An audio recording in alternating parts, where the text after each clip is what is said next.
Lloyd, would you like to introduce yourself to our people here, our listeners, and tell them which part of the world you're sitting in, and we can get this party started? My name is Lloyd Dube, and I'm currently living in Australia, in a state called Western Australia, in Perth, in a suburb called Mannington. And we're currently in a situation that you would call lockdown, even though it's not termed as lockdown over here. We're basically in self-isolation, whether you're a family, individual, pretty much, and practicing social distancing from one another.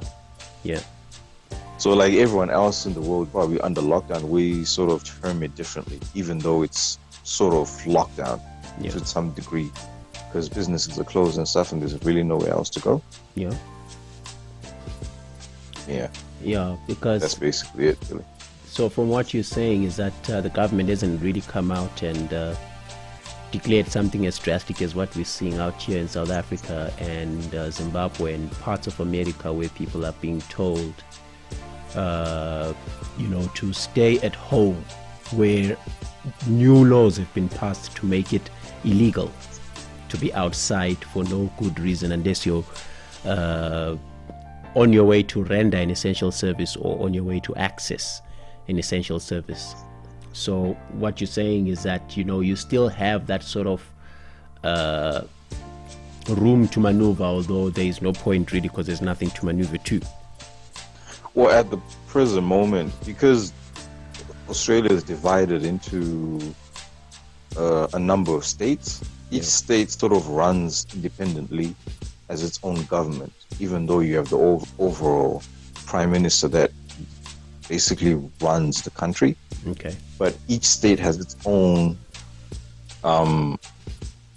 rules and the way it applies things that it does for its specific state. Okay, so apart from a central government. Yes, from a central government. So with that in mind, you have states that are like over east, like New South Wales and stuff, that have a lot more cases of the coronavirus and are being affected in larger numbers, and have larger numbers of infections as well. So they are not necessarily in lockdown, but are within that realm, because they've actually passed out laws that you can get fined for public loitering for no reason. You get like fined $1,000 if you're just loitering for no reason. A spot fine immediately. So it's not like you can just be walking around for no reason. So it is basically lockdown. You just don't want to term it lockdown, because obviously it'll create some sort of unrest, because everyone will start thinking, it's some sort of totalitarian state, martial law and all that stuff, because you've had those terms being bandied about, and people are questioning if we're giving away too much of our power to these governments. Yes, people they like to refer to their rights and stuff like that.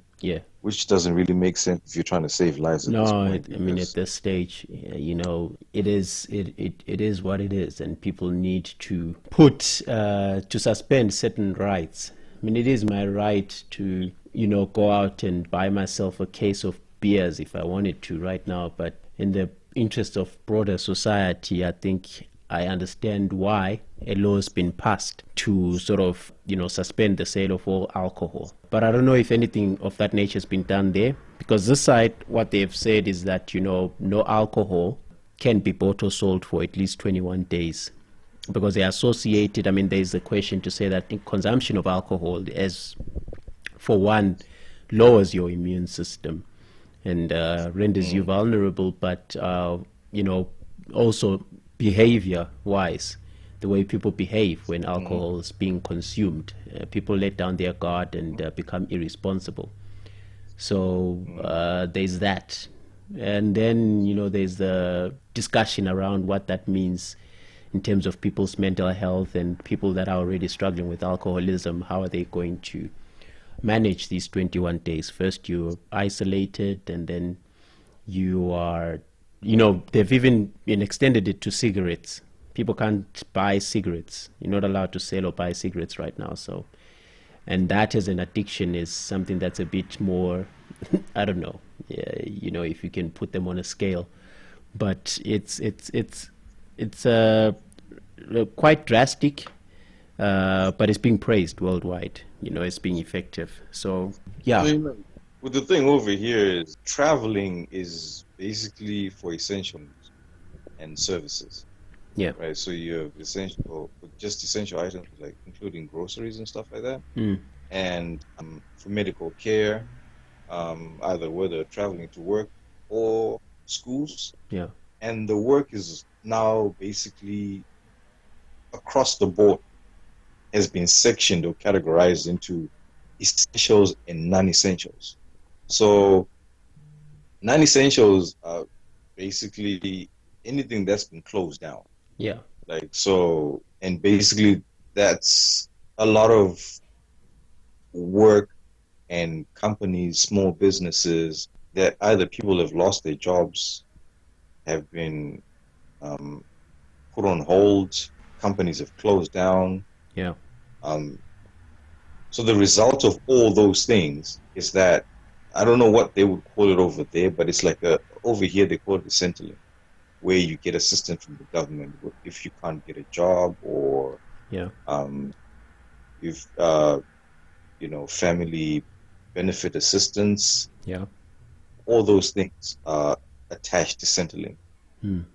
So what happened was, once businesses started closing down, because you will notice that the poverty level, that's when you begin to see where the poverty level is. Yeah. And you notice a lot of people live from hand to mouth. Yeah, it's right? To see how many people are actually, vulnerable and are not in a position. Yeah, very vulnerable. Yeah. So what's happened now is the queues at the Centrelink areas and places have extended immensely, like going round blocks. Okay. And, because a lot of people have lost their jobs or on hold, and obviously money isn't coming in, no income. Yeah. Meaning you can't pay rent, mortgages, personal loans, credit cards, whatever the case may be. Yeah. So they need money in order for them to be able to just afford, the common things like groceries and stuff like that, that you need to live on a day-to-day basis and pay for electricity and just normal bills without the more expensive stuff, right? So what's happened is the government is paying a certain amount of money, which is like $1,500 every fortnight, for people who are out of a job. But at the same time, the government is also paying small businesses to medium businesses who do a certain amount of business in terms of income. Yeah. $1,500 as well to keep employees on the books, so that when we get out of this thing, they still have jobs. Okay. Or they still have some sort of employment. So what they're trying to do is they're trying to make sure people have money, but at the same time make sure that businesses sort of are staying in business even though they're not doing business. Even though they're not operating, even though they're not operating. But they're also giving banks money to subsidize mortgages and stuff, so that people can be able to put mortgages on hold. Yeah. So that they don't have to pay mortgages for at least the next 6 months. Because our current self-isolation or social distancing is probably going to last us until the end of June. Okay. So then, is with what's going on around the world, and the current trajectory with as far as this disease is going, June is trying to be conservative, but a part of me actually says that it's quite optimistic. I don't know if you get that sense as well. Oh no, that's true, because June is just a number. It's just a number. It's just the date that the end of June is just the date. Yeah. To say we're doing this for this period. Yeah. But to see where we will be until that point, but the best case scenario, yes. Yeah. But most of the chatter and the scientists and the medical field, they're basically looking at 6 months. Right now. So 6 months is really the guideline, but end of June is just to see where the process is going. Yeah. Because right now we're probably moving into phase 3, which is because they've already started closing down from the 24th of March. They started closing down all the regional borders. Okay. So within Australia, travel is people are not allowed, are being sort of limited from crossing state lines. Yes, you can't move from state to state anymore. It's been cancelled. Okay. And right now in WA itself, it's sort of divided now. The state of Western Australia has been divided into certain sections itself. So you can't move from certain areas to certain areas in the actual state of WA because they're just trying to block off areas to make sure that people are staying in those areas, in those places. Yeah. So wherever you shop, wherever you get gas, wherever you know what I mean? Like you must try and do it within your locale, so to speak. Yeah, so that's the lockdown, so to speak, of where we're at. So you can still move around and go from wherever you want to go. If you're lucky enough that your family members are within that area, you can still go to visit them for now. Okay.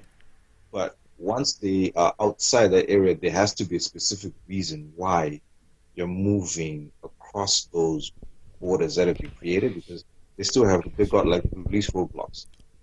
So you can't just go through. So you still have to have a valid reason to be able to move and cross those lines. Okay. And right now, it's like if you're in public, only 2 people are sort of allowed to be moving together. Yeah. So you can't just have like a group of 3 people running around, moving around together. You have to have 2 people only moving around together. There's a social distancing of 1.5 meter from each person. Yeah. So that's everywhere you go, whether you're in the shopping center, whether you're in the grocery mall, whether you are in the mall itself, whether you're at work, whether you're at school, whether you are in the gas station, it doesn't matter. Everywhere you go, everywhere you stand, wherever you are, it has to be a 1.5 meter distance from anyone else within that vicinity. And every area is actually marked off now. Okay. Like you have crosses that show you where you should be standing. Yeah. I see that also when I go to the grocery stores here. That you've got these red lines on the floors to sort of show if you're standing in line how far apart you're supposed to be from each other. Yeah. No, hectic times, man. So, and definitely. I don't know what your predictions are for the future, because to be quite honest, I don't see the world going back to what it was, say, 2 weeks ago. Certain careers are certainly going to fall away or be changed drastically. There's a whole thing with real estate. I think there's going to be some changes, especially commercial real estate, because a lot more people, a lot of companies are just going to wake up, to the fact that a lot of their people can actually be as productive from home. And there is no need to pay, thousands and thousands of rands or dollars in your case for, floor space. So companies are going to be looking at, streamlining their operations and trying to get as many people to do their work off site. So I don't know what your predictions are looking at what's around you, looking at your job. I don't know if it's going to be affected by this. I've got my family, half my family are people that work in hospitality this side, and there's no telling. What we know for certain is that industry worldwide has been decimated, for lack of a better word. But what's going to come out of the ashes is the question. How much of it is going to come out of the ashes, and is it going to be the same thing? Is it going to look exactly as it did before? Is it going to have the same needs in terms of staffing its staff needs? Is it going to be the same? Is it what's it going to look like? So I don't know. What are your predictions? With what you've said, I absolutely agree. But then there's another thing also that we need to look at is just consumer confidence has to be built up as well, because right now everyone sort of realized how bad things are for them financially, right? So you're looking at a situation where people used to live from hand to mouth, and they used to rely on things like credit cards and stuff like that in order to survive. When you come out of a situation like this, first and foremost, you're going to be very frugal with your money and spending, because you just realized, how quickly things can turn left for you. So first and foremost, you have to start with just small businesses and medium businesses, right? Directly, they have to create that consumer confidence in order to be able to spend again. To be able to start making those businesses start running. The bigger corporations are going to be the ones that are going to start probably changing the system and how effective things are in exactly what you're talking about. Where a lot of people can actually work from home, so you don't necessarily need them to be flying, especially like us where we live and we work. Like especially like the mine site stuff. Because basically mine sites, as I was saying prior before, like non-essentials and essential services. So mine sites in certain businesses like shopping centers and stuff like that, and fuel stations, they sort of work or fall under essential services that people provide, like the healthcare and everything. So you will find that a lot of areas in mine sites, especially office work jobs, they have been moved back to Perth, or these people are actually working from home. Right? So what that basically means is, to some degree, those big organizations or conglomerates will have to reevaluate how effective their productions have been. And get alternative ways to make them even more effective and less costly.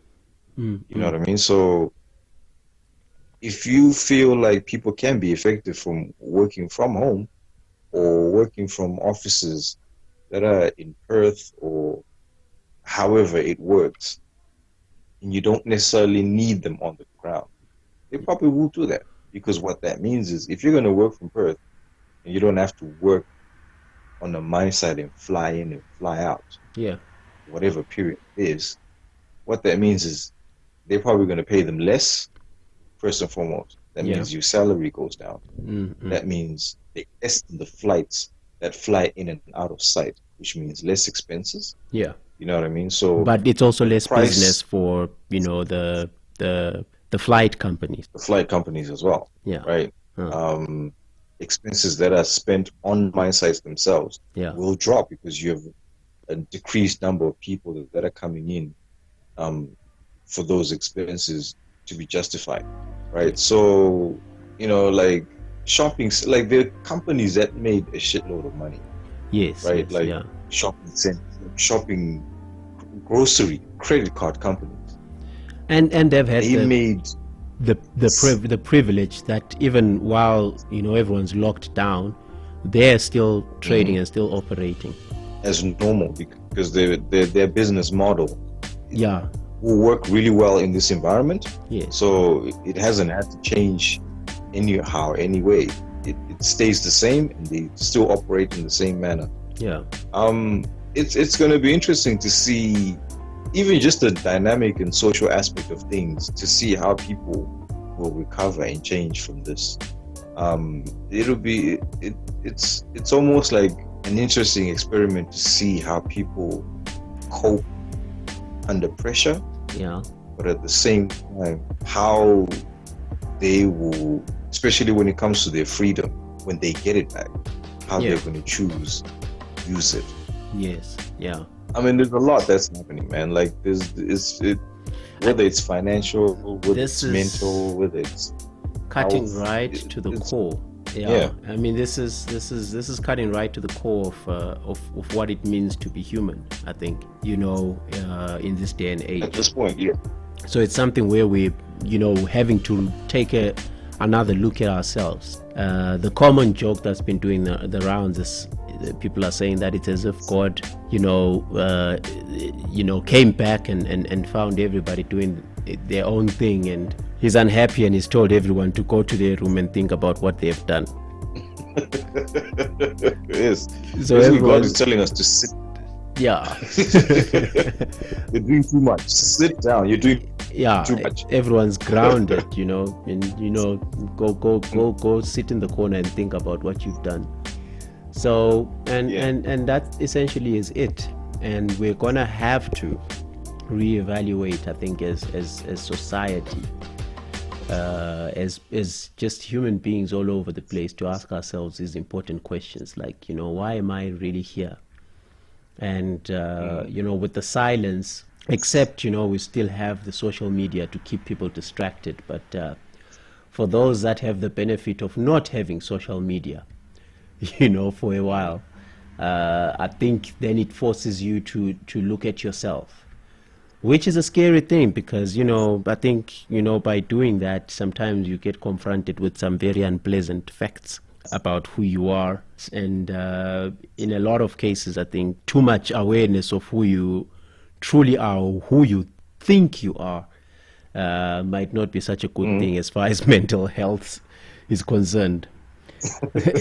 A lot of people are making it, by just, ignoring themselves and focusing on the rest of the world. Who knows what it's going to be like when they finally have to talk to their true self. I mean, if you look at like life in general right now as we speak in the 20th century, life isn't designed for us to really figure out exactly who we are and what our purpose is. It's designed with distractions in mind to make sure that we're constantly on the move, and there's not a lot of room to question a lot of things, because we're always trying to pay the bills. We're always trying to the latest phone. Chasing always the trying next to get the latest. You know what I mean? Like, you're trying to get as much views as possible on your social media. Likes. You're trying to get them. You're trying to move up in life. You're trying to hustle to make sure that you got a check in your pocket, or you're trying to get the latest car. You're trying to buy a house. There are all these distractions that are put in place so that you're not given the opportunity to sit down and actually, just have a look at what your life is and what it means. Like it's actually interesting if you actually ask, just do a survey and ask, say, out of 20 people, how many people have been a vacation in the last 2 years? Yo, man, I mean, where you just went somewhere, sat down, and just chilled, did nothing, just enjoy the time you have in silence. And even that, I don't know, I have a love-hate relationship with the phone and technology, especially perhaps because I'm very aware of my addiction to it. I'm not as hectic on social media, as a lot of people are, but I certainly do consume a lot by watching what other people do and so forth, and being engaged in what's happening and the politics of the time. And whatever's going on. So I'm really glued a lot to that little screen. But and I find the times that we did have free time, like as you say, I mean, how often do people go on holiday? That we took some time off to go with the wife. I think it was the last time we did that was 2 years ago. 2 or 3, yeah, I don't know, man. It's been so long. But it's that thing to say, you are on holiday, but to actually really sit down and enjoy doing nothing and enjoy just being, is actually quite difficult for people. If you observe people at the beach, for instance, a lot are concerned with taking pictures and how they look in the pictures, and and the whole day goes because every nice thing you see, you want to take a picture of yourself in front of it, and you can't wait to share it, such that you don't even have time to see things with your own eyes. A lot of what we see through the lens of the camera, you know what I'm saying, in anticipation of sharing, yeah. So that whole thing of enjoying the moment, you sit down, a meal is in front of you, you go out for a meal, half the time is spent taking pictures and not eating and talking to each other, yeah. Someone, I don't know, it's like a thing that's out there. But because these things have also become so crucial, to the way business is done and the way people keep in touch and so forth, you can't totally remove yourself from it. But I think, if there was any time to review our relationship with our devices, it's now. I mean, it's now. Like, just with this pandemic that's actually happening right now, yeah, you can tell that people, most of the time, or certainly half of the time, don't necessarily use devices, their awareness for the things that we should. Yeah. Half the time we're using them for acquiring misinformation, yeah, and occupying ourselves with useless information. Because you will find that even with having social media, people still get things wrong. People still don't exactly know what this thing is. Like, as in, people don't even know what this virus is. Yeah. How you can prevent it. The number of conspiracy theories flying about, yeah. Or just homemade remedies. They're just like, okay. You guys are eating lemons and garlic all day long is not going to save you from the virus if you're not taking care of your hygiene to begin with in the first place. Yeah. And being aware of what the real symptoms are of this thing. And just practicing, social distancing and all the other things that have been put in place, and actually getting information from real sources, yeah, that are actually giving out correct information. But here's the thing. So it's when you say real sources, with a lot of the conspiracy, theories that are flying around, no one even knows what the real sources are. It's like a conventional thinking says that the government, the Ministry of Health in a country, that's the conventional, that's the correct sources to be getting your information from. But when you're dealing with people that coming from the angle that says that actually this thing has been cooked up and is related to 5G, because the whole 5G story, proposes that what's happening is that the cells are being poisoned from within, and they're excreting toxins which look like viruses. So that if that's the case, then it brings to question everything that we're being told about this. If it's the body excreting things that look like viruses, then it's actually not contagious at all. If it isn't a virus, it means it's actually self-contained within each body that's responding to what's happening with the electrification of the atmosphere again, with this whole 5G that's supposedly been switched on. So you've got people that are thinking, okay, should I spend my money? I've lost my job. Should I spend my money buying gloves and masks when this actually could be a thing that's not even contagious at all? It's just people's bodies reacting to what's happening electrically in the atmosphere. Then you've got then those people, some might take the 5G story seriously and decide not to spend their money because they believe they're wasting their money. If the government is right about it being a virus, then those people are a risk to themselves and are a risk to everyone else. And with the history of the world and world politics and what governments have done in the past, one then one understands people that are a bit skeptical of the whole thing. Although at the same time, I am of the opinion that rather err on the side of caution. I mean, if it is 5G, for instance, let's assume that it is. There's nothing I can do about that, really, isn't it? Is there? I can sign a petition online, but I don't know what that's going to achieve.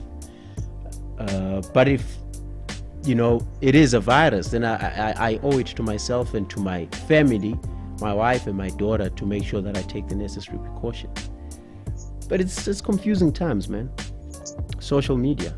I mean, like, what you're saying, there are also, like, theories that it's a virus that was created by China. Or there's a new world order that's always existed for many years that's trying to control the world and make the world cashless and electronic so that, money can be monitored, how it goes, how it comes, data and stuff like that. Like, there's so many theories. But what I meant by correct information is, if whatever is happening in your country, you're probably going to have to listen to the government, right? Yes. If you want to get accurate information in terms of the health section of things, you're probably going to listen to the health department. That's it. Right? So you're probably going to listen to medical practitioners that are obviously doing interviews and stuff like that all over the country or wherever they are. People that are connected to what's happening on the ground, You know what I mean? Radio personalities that are probably interviewing medical practitioners that are on the ground, that can tell you about exactly what's happening, that can tell you exactly about what this virus is actually doing, whether it is, whether it's not, but they're telling you the things that might actually help you save your life. So regardless of whether you're a skeptic or you're not, whether you're a conspiracy theorist or not, at the end of the day, there are things that you need to maybe do, whether you believe them or not, that might save your life, because the conspiracy theory is still a theory, regardless of how you look at it. It's a theory. Do you know what I mean? So it's a theory. So say it, theory. But death is death. So why don't you just take a chance and see what happens? You know what I mean? Instead of going, well, I believe this, but you could have saved your life. You know what I mean? Like, man. It's hard to look at the world and think, well, everything that human beings have been fighting for, have created in the last 2,000 years, went down the drain in like 2 months. I mean, it's a question of what's it all for? You know what I mean? It's hard to think that all these countries just went and sacrificed all their economies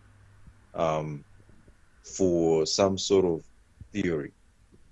You know what I mean? Like, if it's not a virus, then what is it?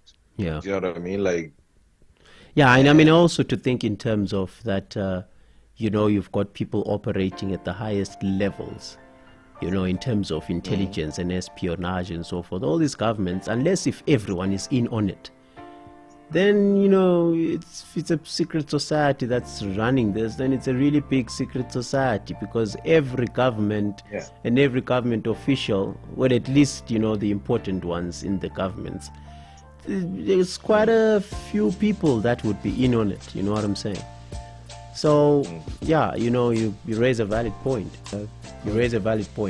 Although on the flip side, I'm saying, China's back up and running to some degree anyway. Yes. So they're now providing all the equipment that the rest of the world needs. Yeah. So you have to think about it, like if they're able to get up and running and they're able to make billions and trillions of dollars while providing necessary equipment and protective gear for everyone else that's currently in a crisis. Yeah.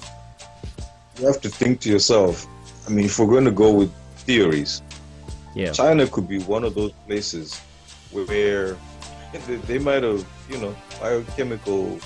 Yeah, this is also, as I said, as I alluded to the fact that with world history being what it is, and what human beings have done to each other, what countries have done to each other, what countries have done to their own citizens. If you are aware of the Tuskegee experiments in the United States, where the government purposefully injected syphilis into black men just to monitor how the disease progresses in the human body, all the while saying that those same people were 2/5 or 3/5 of a human being. I don't know what that theory says, but letting those men, after getting injected, go back into their communities to go and be fathers and husbands and boyfriends, and knowing that they're carrying a disease that is actually deadly, and watching people rot. Knowing what happened in World War II with the Nazis conducting experiments on people and gassing millions of people. So, all that stuff, and already the theories that exist about, HIV and AIDS and all that stuff. So you already have a society that's actually, primed and ripe to believe the next conspiracy theory. Because we have not been really too good to each other. No. People sending diseases, and Hiroshima, all that stuff. It's like human beings doing that to human beings, for power. Yes. And for power. For power. So I don't know, I'm sorry to say, but I also don't think that it is beyond humanity to do that to itself. It's not beyond people to do that to other people. So, I pray that it's not the case, and that this genuinely is a disease. And if that's the case, then it's an enemy that we all know now. And because the world is united and there's solidarity around, fighting this, then it's a battle that I can confidently say that at some point we may probably win. We've overcome a lot so far. But whoever gets the vaccine first is going to be the biggest winner. Unfortunately. Yeah, that's the race right now. I saw a thing there I saw it on social media, so who's to say that it's true, or did I see it on the news actually, about America trying to to convince the lab that's sort of leading the charge right now. They're based in Germany. That America is trying to get them to move to America, so that when the vaccine comes, if that's true, man, it's the saddest thing, man. But this is the reality, that unfortunately the one who gets the vaccine is gonna be the most, is gonna acquire quite a bit of power, and that makes people scared of men like Bill Gates, because he's funding a lot of the research on this, and the world is ripe It's ripe for fear mongers and so forth right now. Well, I mean, right now, whoever has a lot of money is basically at an incredible advantage. Yeah. Because the stock market has dropped. Stock market. What that means is a lot of these shares and companies are going down the drain. And they're cheap. And they're cheap. So whoever has money has the ability to come in and just like, you know, literally collect companies. Loot. So that by the time this thing blows over and everyone is sort of relatively back to normal, not necessarily the way things were back before, but like to some degree back to normal, they're going to be making a killing. Yeah. Nah, you know what I mean? Like, that's the story. Because people are gonna, and if it continues until the end of the year, how many governments do you think can sustain their people and the economy and funding? America itself is failing to cope. There's a nation of 450 million people. They have infections. I don't know where the numbers stand today, but because I'm talking to you, being in Australia, I know that Australia is 5,500 as of this morning. But America is dealing, in comparison with the size of the purported size of their economy. You expect that they're the best placed to be able to deal with it. And what's coming out in the news, their own news media channels are showing it quite a bleak picture. They can't afford. America, supposedly the world's leading economy, is struggling to deal with this. They don't have the resources, to be able to deal with this thing. Now, if America is struggling, a friend of mine was saying that if gold rusts, what's iron supposed to do? If the gold is gonna rust, then what's gonna happen to the iron?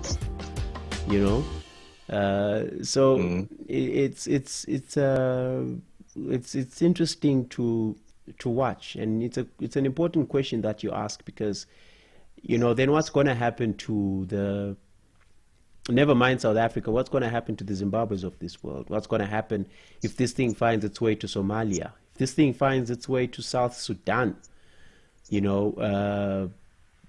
If this thing finds its way to Syria while they're in the middle of a war, because they're not going to have people queuing at what did you call it, the Sentinel, the unemployment center.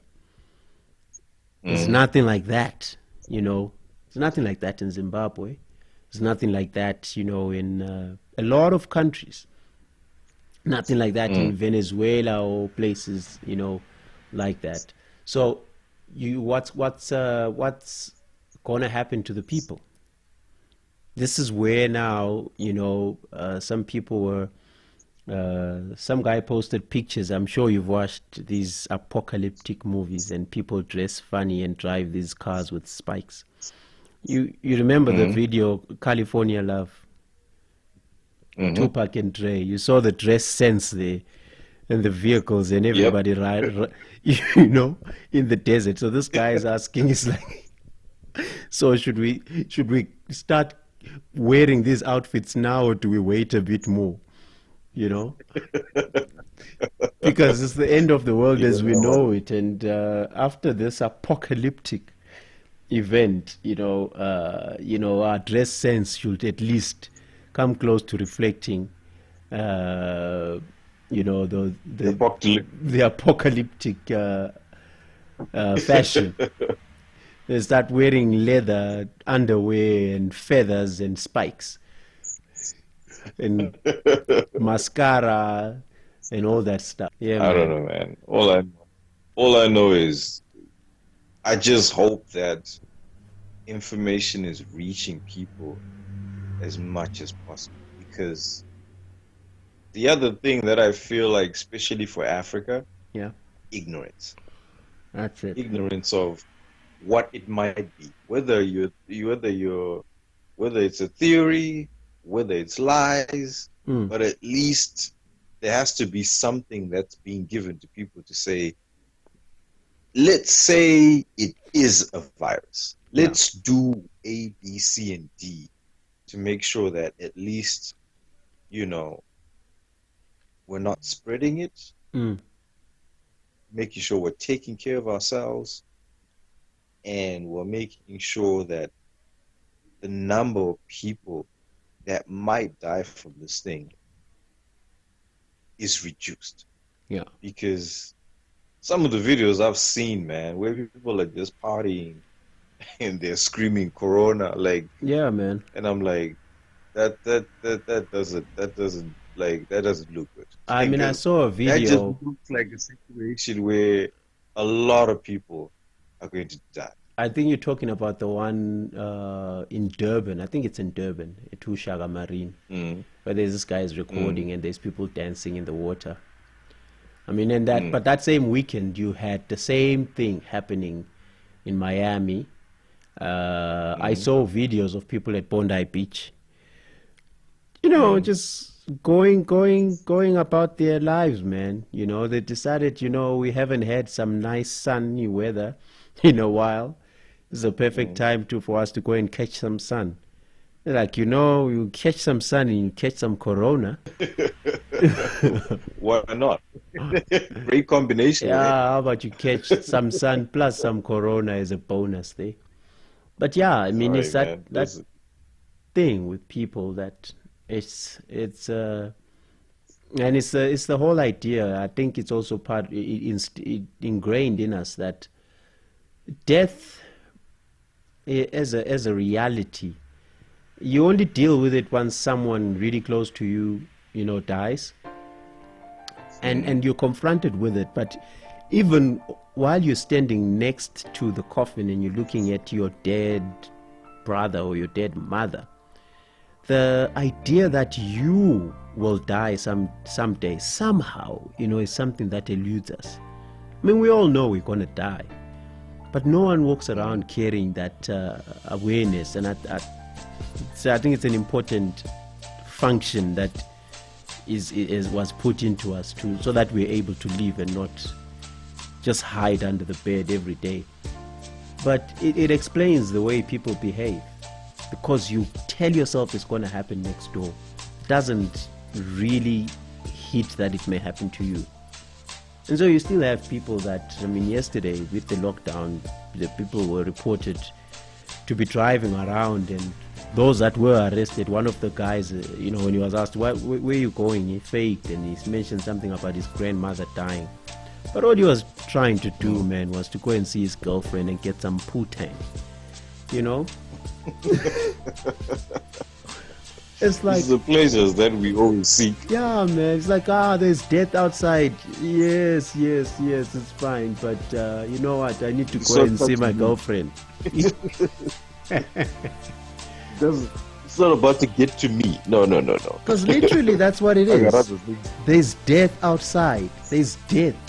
Stay indoors. Death is outside. No. People jump out, get into their cars, and go, man. So it's an interesting thing. But yeah. Lloyd, thank you for being on the podcast.